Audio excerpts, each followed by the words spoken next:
आप देख रहे हैं हमारी खास पेशकश वो दिन भी याद है। क्या कभी कोई बच्चा इतना बेधड़क हो सकता है कि वो तालाब से मगरमच्छ पकड़कर घर ले आए और सब लोग घबरा उठे? फिर बेहद खामोशी से क्लासरूम में भी ऐसी शरारतें कर गुजरे कि टीचर को भनक तक न लगे। ये कुछ शरारतें हैं जो प्रधानमंत्री नरेंद्र मोदी के बचपन से जुड़ी। उम्र कब की गुजर के सफेद हो गई। संगठन के साधारण कार्यकर्ता से देश के प्रधानमंत्री भी बन गए, लेकिन यादें जब उंगली थाम के बचपन की गलियों में ले आती हैं तो पुराने दौर के सारे पन्ने खुलने लगते हैं। सारी शरारतें, सारी हंसी ठिठोली याद आने लगती है। बात बचपन की चले तो प्रधानमंत्री मोदी का चेहरा बच्चों सा खिल उठता है और एक के बाद एक पुराने किस्से होठों पर आने लगते हैं। बोलने का शौक था और बहुत छोटी आयु में मुझे कई लोग बोलने के लिए बुलाते थे। एक बार एक गांव में रोटरी क्लब का एक फंक्शन था, तो रोटरी वालों ने मुझे बुलाया। अब उनका प्रोटोकॉल होगा, छोटा नगर था, करीब 30,000 की बस्ती का नगर होगा।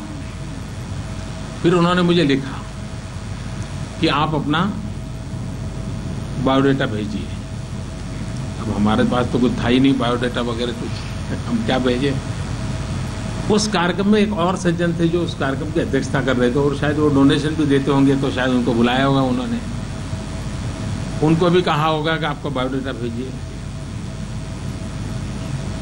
हम जब कार्यक्रम में गए तो उनका बायोडाटा कोई 10 पेज का था, तो पूरा वहां पढ़ा गया बड़ा विस्तार से। जनवरी में क्या किया था और फरवरी में क्या किया था और मार्च में क्या किया था।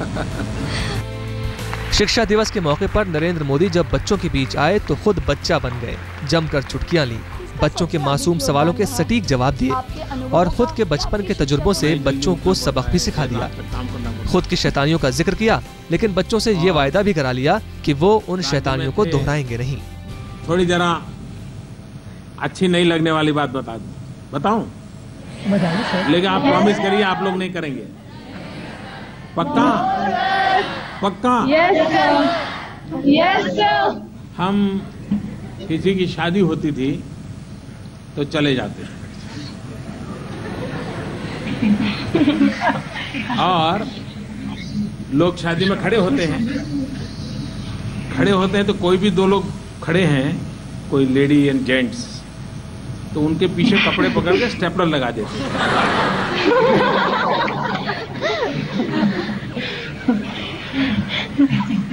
फिर भाग जाते थे। आप कल्पना कर सकते हो क्या होता होगा वहां।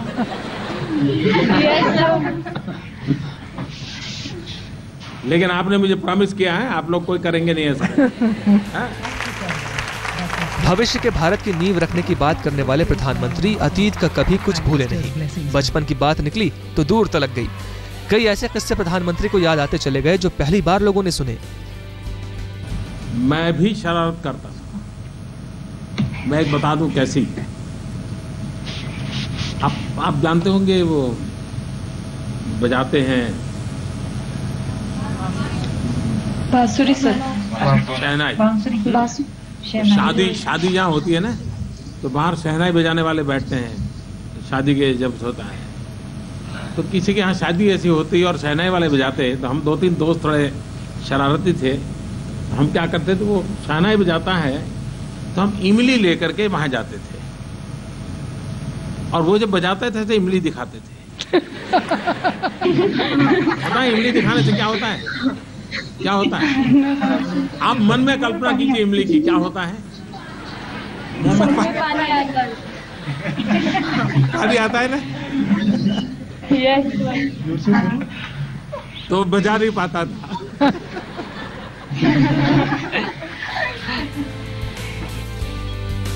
बचपन भविष्य की योजनाएं नहीं बुनता, तभी उसके होठों पर मुस्कुराहट रहती है।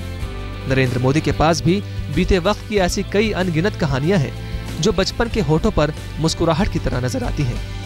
कभी तालाब से घड़ियाल का बच्चा पकड़कर घर ले आए थे नरेंद्र मोदी और मां के बहुत समझाने पर फिर उसे वापस छोड़कर आ गए। वडनगर की तंग गलियों से लेकर संसद के गलियारों तक के सफर में नरेंद्र मोदी ने जिंदगी के न जाने कितने मोड़ देखे और आज जब वो बात दिल की करते हैं तो लगता है जैसे हर मोड़ से एक कहानी उठाकर वो अपने साथ ले आए हैं और आज जमाने भर में तजुर्बे के नाम पर बांट रहे हैं। वक्त के साथ बीत जाते हैं कुछ रिश्ते भी, लेकिन उन बीते हुए रिश्तों की कसक हमेशा दिल को कचोटती है। इन रिश्तों में दोस्ती और दोस्तों की एक खास जगह है। नरेंद्र मोदी सीएम से पीएम बने, पुराने दोस्त छूटे, लेकिन मोदी कभी उन दोस्तों की यादों को नहीं छोड़ पाए।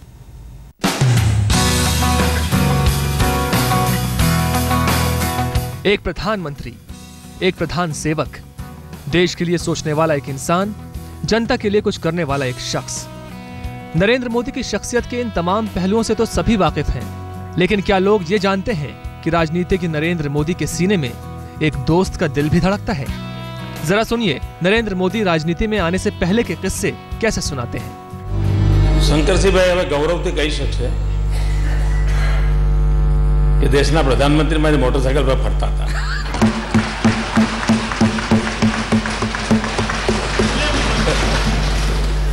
કદાચ ગુજરાતનો કોઈ જિલ્લો એવો નહીં હોય કે હું બે જણા મોટરસાઇકલ પર પ્રવાસ કરતો હતો। અને શંકરસિંહજીને જીપ હોય તો પણ બુલેટ ચલાવવાનો શોખ હતો। જીપ હોય તો એક તમારી પાસે બીજા સાધનો હતા નહીં, ત્યારે તો હું તો રાજનીતિમાં હતો નહીં, પણ મિત્રતા મારી પાસે એટલી હતી કે અમે સ્વાભાવિક રીતે અમને ગમતું સાથે રહેવાનું। અને આજે પણ મારી વ્યક્તિગત પણ એને ચિંતા કરી એટલે ये जूनी बातों स्वाभाविक रीते स्मरण थती हुई है। मोदी बताते हैं कि वो 90 के दशक में संगठन में एक कार्यकर्ता के रूप में पूरी निष्ठा से काम कर रहे थे, जब उनके जीवन में एक ऐसा मोड़ आया जिसने उनको हैरान कर दिया। मैं संगठन महासचिव के नाते 2001 में इस क्षेत्र में दौरा कर रहा था। विधानसभा स्तर तक मैं जाता था, मेरी बैठकों का क्रम चल रहा था और काफी लंबा कार्यक्रम बना करके मैं आया था और अचानक यहीं से मुझे बीच में से वापस जाना पड़ा। अब मुझे भी मालूम नहीं था कि मेरा दौरा कैंसिल क्यों हो रहा है, मैं वापस क्यों जा रहा हूं। लेकिन भाइयों बहनों, उसके बाद पार्टी ने मेरी जिम्मेवारी बदल दी और यहां से जाने के बाद मैं मुख्यमंत्री बन गया। मोदी अपने जीवन के इसी दौर की एक बात और बताते हैं कि कैसे एक बार जब वो एक परिचित की अंत्येष्टि में थे तो अटल जी का उनके पास फोन आया। मुझे याद है जब मुझे मुख्यमंत्री का दायित्व मिला था तो अटल जी प्रधानमंत्री थे, उनका टेलीफोन आया कि भाई कहाँ हो, तो मैंने उनको कहा मैं स्मशान में हूं। तो हंस पड़े, अरे यार तुम स्मशान में हो, मैं तेरे से क्या बात करूं। मैंने कहा नहीं अटल जी आपने फोन किया, कोई काम होगा। उनका अच्छा कितने बजे लौटोगे और स्मशान में क्यों हो।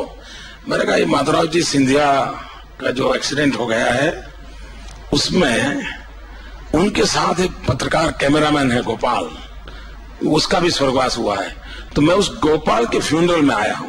क्योंकि माधवराव सिंधिया की फ्यूनरल में तो सब जाएंगे, गोपाल में कौन जाएगा।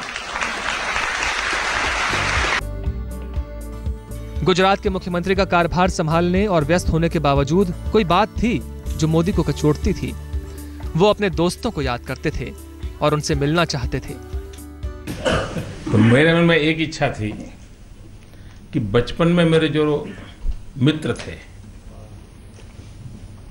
जरा ढूंढूं कहाँ है, क्योंकि मैं अपना गांव छोड़ के बहुत बचपन में चला गया था, तो मेरा संपर्क नहीं था। 35 साल की गैप हो गई थी, शायद 35 साल से भी ज़्यादा समय हो गया होगा।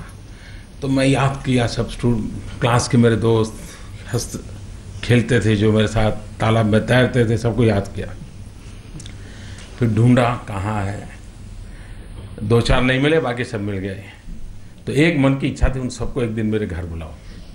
जब मुख्यमंत्री बना तो मैंने बुलाया था, करीब 35-40 साल के बाद मिले, बड़ा आनंद आया था, बड़ा ही। और मैंने उनको लिखा था आप मुख्यमंत्री को मिलने नहीं आए, आप पुराने अपने दोस्त को मिलने आए हैं। अपने शिक्षकों से मिलने की चाहत में कैसे मोदी ने अपने सारे शिक्षकों को बुलाकर सम्मान किया, इस बात का जिक्र भी मोदी खूब करते हैं। बचपन से मुझे जिन शिक्षकों ने पढ़ाया है उन सबको बुलाना, क्योंकि मेरा मन करता था कि आखिरकार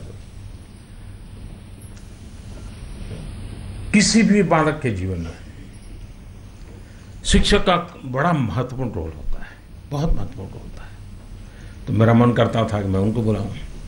तो फिर मैंने देखा एक मेरे शिक्षक तो नहीं रहे, जब मैंने बुलाया था तब 93 ईयर के थे, जो सबसे वृद्ध शिक्षक जो जीवित थे। सब आए, सार्वजनिक रूप से मैंने उनका सम्मान किया था। और मैं समझता हूँ शायद उस दिन कार्यक्रम में 10-15 हज़ार लोग थे। और मेरी एक किताब थी, शिक्षा के ऊपर ही थी, तो उस किताब के लोकार्पण के साथ मैंने सभी शिक्षकों को बुलाया था और सबके आशीर्वाद दिए थे। राजनीति में रहते हुए भी इन छोटी छोटी बातों के जरिए मोदी न सिर्फ अपने लिए खुशी ढूंढते हैं, बल्कि अपने चाहने वालों के दिलों को भी बड़ी आसानी से जीत लेते हैं। सेवा भावना से ही काम किया, वो भी एक मामूली सेवक की तरह। और ये नम्रता संसद में पहली बार बतौर पीएम कदम रखने पर भी नजर आई। तो पत्रकारों से बातचीत के दौरान भी ऐसे लम्हों का जिक्र मोदी ने किया। मैं नरेंद्र दामोदर दास मोदी ईश्वर की शपथ लेता हूं कि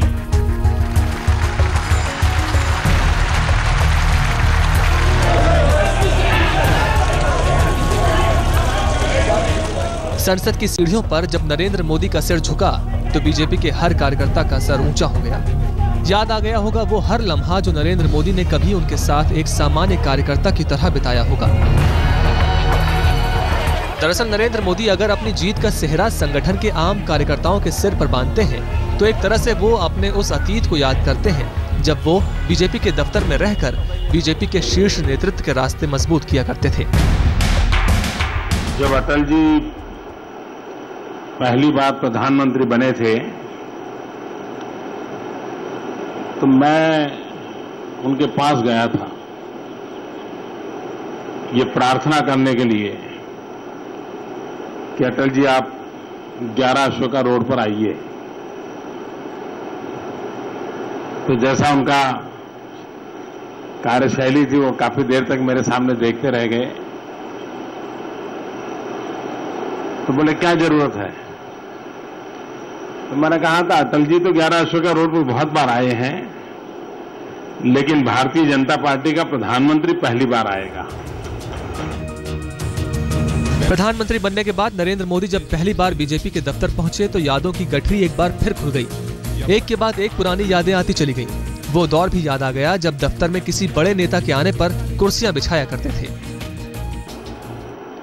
और मुझे याद है कि मैं और बापू आप्टे उस समय ये कुर्सियां लगाते थे, ये सारी सजावट करते थे कि अटल जी आने वाले हैं। बाहर मालाएं बालाएं बांध रहे थे। कुछ कार्यकर्ता के हमारे जो कार्यकर्ता आज भी हैं, पुरानी टीम, तो हम लोग एक उत्सव मनाने के मूड में थे उस दिन। और एक अलग ही माहौल था उस दिन, क्योंकि हम लोगों के लिए अपनी पार्टी का प्रधानमंत्री और वो अपने कार्यालय पे आए। उस समय मैं व्यवस्था देखता था और मैं कल्पना नहीं कर सकता हूं कि आज आप सब मुझे ये सम्मान दे रहे हैं। नरेंद्र मोदी के विराट व्यक्तित्व के पीछे की सबसे बड़ी ताकत है कि वो संघर्ष की आग में तपकर तैयार हुए हैं। उन्होंने झाड़ू पोछा लगाने से लेकर कुर्सियां लगाने तक का काम किया है, लेकिन कभी किसी काम को कम करके नहीं आंका। और आज जब वो प्रधानमंत्री हैं, तब भी वो अपने बीते दिनों के किस्से बड़ी शान से सुनाते हैं। कुछ वर्ष पूर्व आप लोगों के साथ मेरा बड़ा ही गहरा नाता है।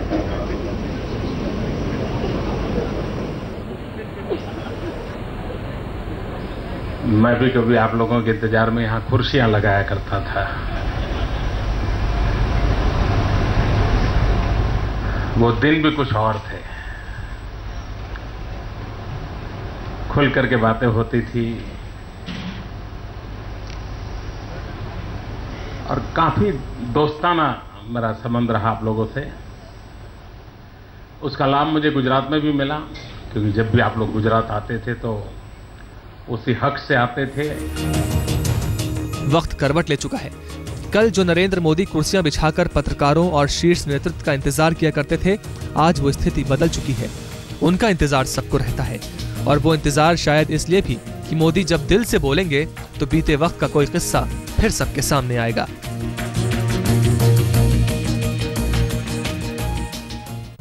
हमारी इस खास पेशकश में बस इतना ही। देश और विदेश की बाकी खबरों के लिए देखते रहिए आज तक।